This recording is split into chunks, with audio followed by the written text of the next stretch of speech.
सभी विद्यार्थियों का स्वागत है। आज हम जिस अध्याय के बारे में पढ़ेंगे, जिस चैप्टर के बारे में जानेंगे, उसका नाम है थाट। थाट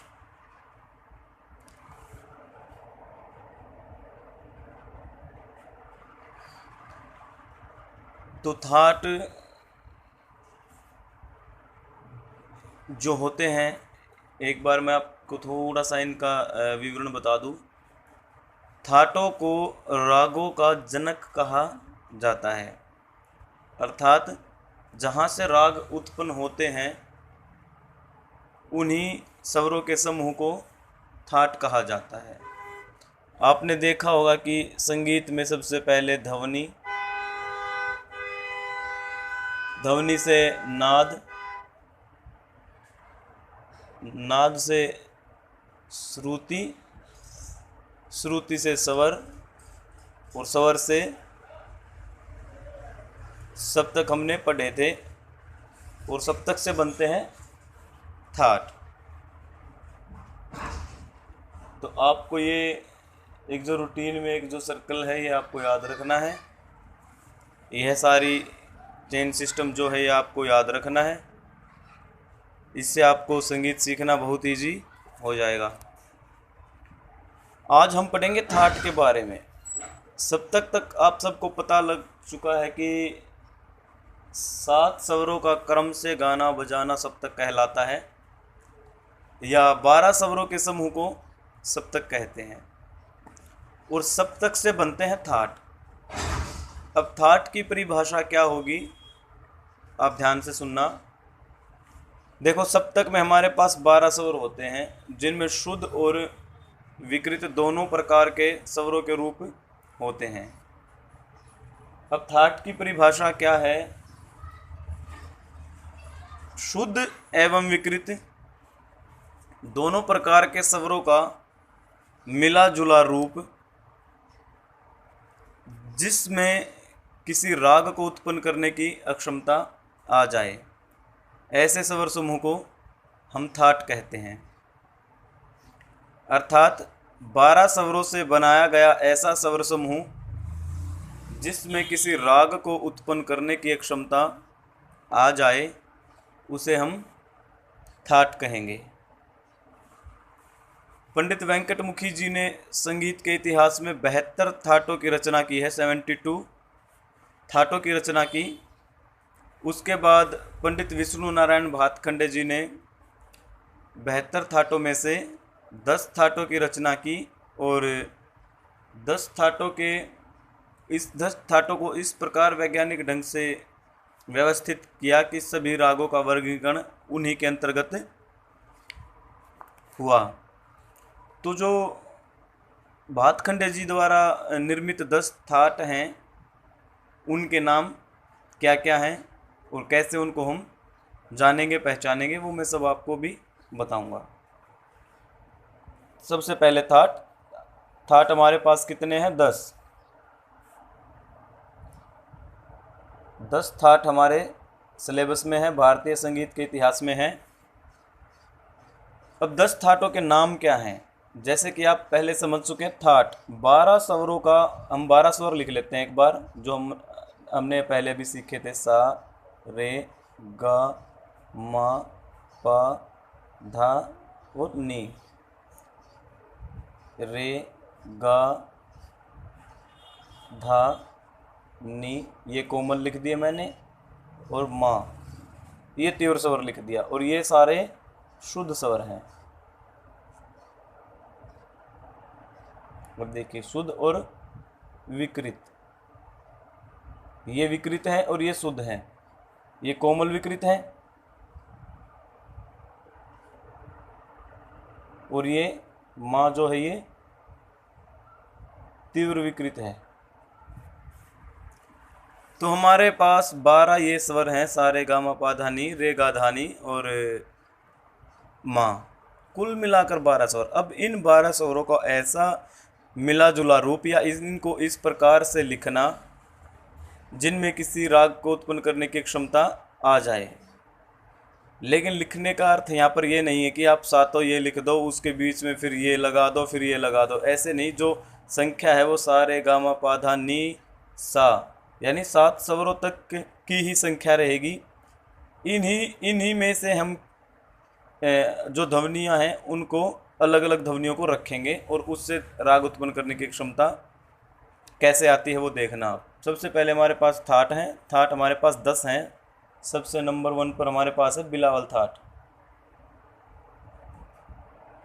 बिलावल।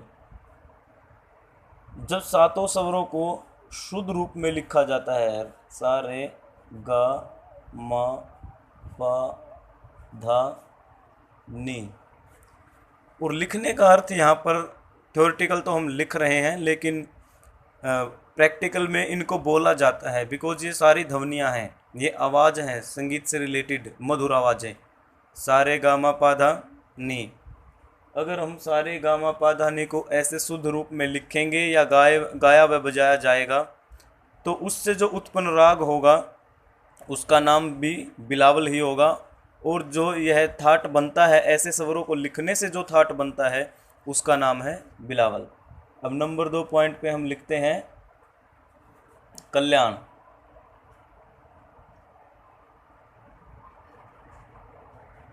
जब सारे गा मा पा धा नी, अब कल्याण, अब ऐसे लिखा है तो कल्याण और बिलावल में कोई अंतर नहीं है, लेकिन कल्याण जो थाट है उसकी विशेषता होती है कि उसमें जो माँ की ध्वनि को प्रोड्यूस किया जाता है, बोला जाता है, इसको तीव्र ध्वनि को बोला जाता है। यहाँ पर सारी ध्वनियों को शुद्ध रूप में बोला जाएगा, यहाँ पर सारी ध्वनियों को शुद्ध रूप में, जिन पर कोई चिन्ह नहीं है, जिस पर चिन्ह है उसको वैसे ही उसके रूप में बोला जाएगा। तो यहाँ पर आप देख सकते हैं माँ को तीव्र बोला गया, तो इसके अंदर यह है कल्याण थाट, और इसमें भी कल्याण राग को उत्पन्न करने की क्षमता आ जाती है। हर एक थाट से एक राग उत्पन्न होता है, और थाट से उत्पन्न राग का नाम भी उसी थाट के आधार पर रखा जाता है। अब नंबर 3 है खमाज। खमाज थाट की विशेषता क्या है कि इसमें सभी स्वर शुद्ध रहते हैं, लेकिन जो नी स्वर होता है इसको कोमल किया जाता है। इसके बाद हम 4 नंबर आता है भैरव। भैरव में हम क्या करते हैं कि सारे सा रे और धा, सा रे गा मा पा धा, इसकी विशेषता होती है कि इसमें रे और धा जो स्वर होते हैं वो कोमल रूप में प्रयोग किए जाते हैं, बाकी सारे स्वर शुद्ध रूप में। इसके बाद हम आते हैं भैरवी। इसमें हम चारों कोमल स्वरों को एक साथ इस्तेमाल करते हैं, सा रे गा मा पा धा और नी। इसमें चारों स्वरों को हम एक साथ कोमल रूप में प्रयोग करते हैं। उसके बाद आता है असावरी,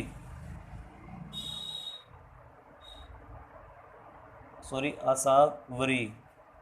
असावरी की विशेषता क्या होती है कि इसमें हम गा और धा नी को कोमल रूप में प्रयोग करते हैं, सारे गा मा पा धा नी, गा धा और नी तीनों स्वरों को कोमल रूप में प्रयोग करते हैं। इसके बाद जो आता है 7 नंबर काफ़ी।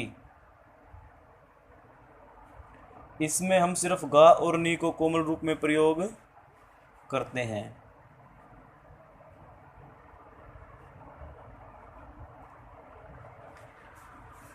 इसमें सिर्फ गा और नी इनको कोमल रूप में प्रयोग करते हैं। फिर उसके बाद आता है मारवा।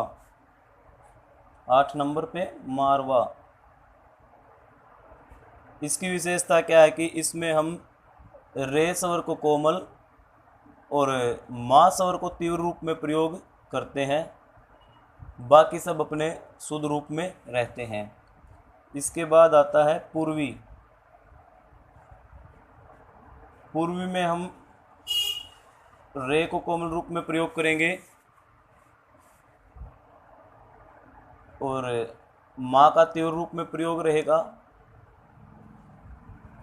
और धा का कोमल रूप में प्रयोग रहेगा, नी शुद्ध रहेगी। इसके बाद जो 10 नंबर पे जो थाट है वो है तोड़ी। इसमें इसकी विशेषता क्या है कि इसमें जो उत्पन्न ध्वनियाँ होंगी उसमें रे कोमल, गा भी कोमल, मा तीव्र और धा और नी भी कोमल रूप में प्रयोग किए जाते हैं। तो आप देख पा रहे हैं यह हमारे पास 10 प्रकार के थाट होते हैं जिनसे पूरा संगीत जगत या पूरा जितना भी आप गाना बजाना सुनते हैं, जितने भी राग सुनते हैं, सभी इन ध्वनियों से उत्पन्न हुए हैं। एक थाट से उत्पन्न, जिस थाट से जो राग पहला उत्पन्न होता है उसका नाम उसी थाट के आधार पर रखा जाता है, लेकिन एक थाट से हमारे पास बहुत सारे राग होते हैं, अनगिनत राग होते हैं।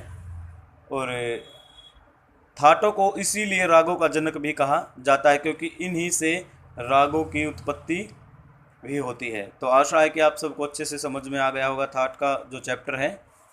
इसके आगे हम राग का पढ़ेंगे। धन्यवाद।